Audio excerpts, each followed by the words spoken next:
जय हिंद। आज हम ये समझने की कोशिश करेंगे कि कोई भी दीवानी मुकदमा मतलब एक सिविल केस अदालत में आखिर शुरू कैसे होता है। सोचिए, कोई भी आम सा झगड़ा एक औपचारिक यानी कि ऑफिशियल कानूनी मामले में कैसे बदल जाता है। वो पहला कदम क्या है? आज की इस चर्चा में हम इसी पूरी प्रक्रिया की पहली और सबसे जरूरी कड़ी को समझने वाले हैं। और इसे समझने के लिए हम एक कहानी का सहारा लेंगे। तो चलिए मिलते हैं आयशा और बेन से। आयशा मकान मालकिन है और बेन उनकी किराएदार। अब इनके बीच किराए को लेकर एक छोटा सा विवाद है जो अब इतना बढ़ चुका है कि अदालत के दरवाजे तक पहुंच गया है। इनकी ये कहानी हमें इस पूरी लीगल प्रक्रिया को स्टेप बाय स्टेप समझने में काफी मदद करेगी।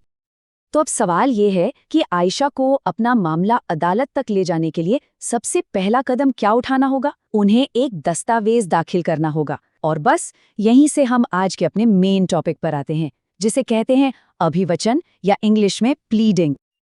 तो ये अभिवचन आखिर है क्या भला? देखिए, सिविल प्रोसीजर कोड यानी वो कानूनी किताब जो दीवानी मुकदमों के सारे नियम कायदे बताती है, उसके हिसाब से ये किसी भी पार्टी का अदालत में दिया गया एक लिखित बयान है। इसमें वो अपने दावे या अपने बचाव की सारी बातें लिखते हैं। इसमें मेनली दो तरह के दस्तावेज आते हैं। पहला है वाद पत्र, जिसे हम इंग्लिश में प्लेंट कहते हैं। ये आयशा दाखिल करेंगे।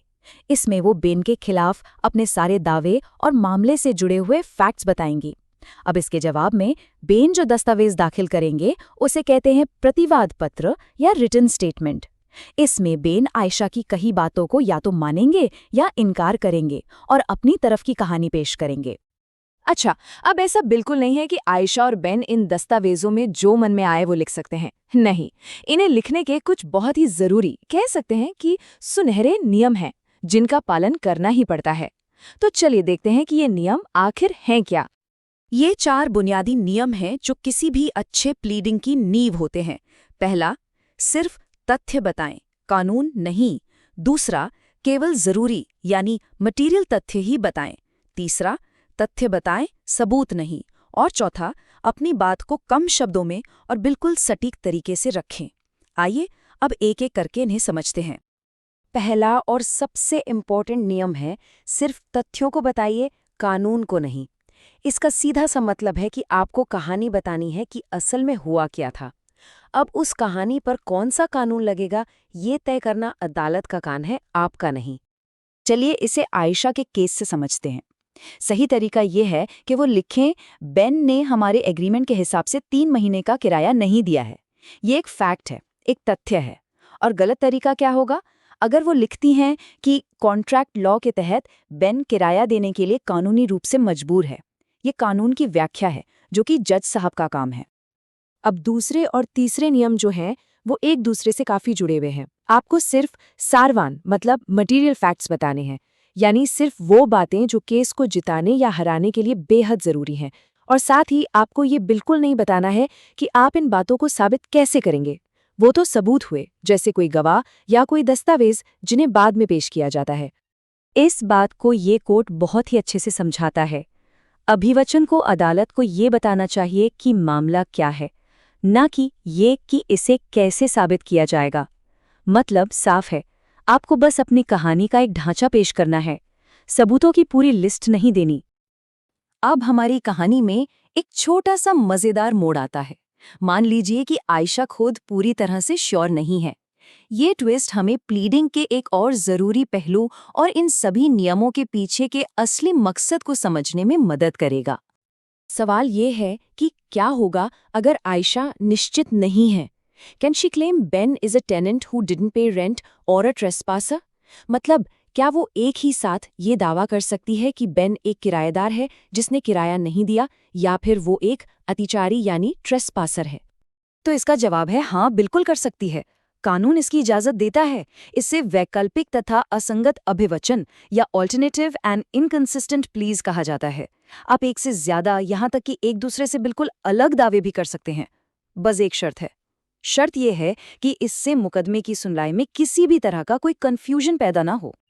तो इन सब नियमों का आखिर मकसद क्या है? क्यों है ये सब?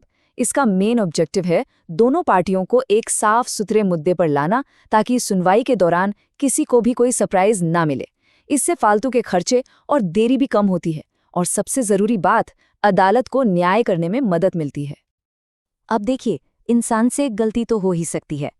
क्या होगा अगर शुरू में दिए गए दस्तावेज में कोई गलती हो जाए? क्या कानून में इसे सुधारने का कोई रास्ता है? चलिए देखते हैं।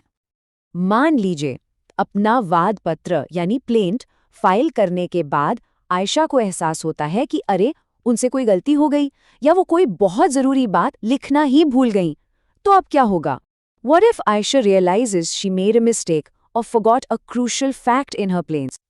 घबराने की बात नहीं है, कानून इस सिचुएशन का भी समाधान देता है। सिविल प्रोसीजर कोड के आदेश 6 नियम 17 के तहत केस की कार्यवाही के किसी भी स्टेज पर गलतियों को सुधारने के लिए अभिवचनों का संशोधन यानी अमेंडमेंट ऑफ प्लीडिंग्स की इजाजत दी जा सकती है। लेकिन अदालत हर संशोधन को मंजूरी नहीं देती। देखिए, संशोधन की इजाजत तब मिलती है जब वो असली विवाद को तय करने के लिए जरूरी हो और अर्जी अच्छी नीयत से दी गई हो। वहीं अगर संशोधन से पूरा केस ही बदल जाए या दूसरे पक्ष का कोई ऐसा कानूनी अधिकार छिन जाए जो उसे समय के साथ मिला है, या फिर अर्जी ही गलत नीयत से दी गई हो, तो उसे रिजेक्ट कर दिया जाता है। तो इस पूरी चर्चा का निचोड़ क्या है? सार ये है कि अभिवचन यानी प्लीडिंग्स किसी भी दीवानी मुकदमे की वो मजबूत नींव है जिसके ऊपर पूरे केस की इमारत खड़ी होती है। ये पक्का करते हैं कि दोनों पक्षों को बिल्कुल साफ साफ पता हो कि उन्हें किस मामले का जवाब देना है, जिससे पूरी प्रक्रिया निष्पक्ष और पारदर्शी बनी रहे। इस चर्चा में शामिल होने के लिए धन्यवाद। अगर ये जानकारी आपको मददगार लगी हो तो इसे लाइक ज़रूर करें और ऐसी ही और भी कानूनी जानकारियों के लिए चैनल को सब्सक्राइब करें।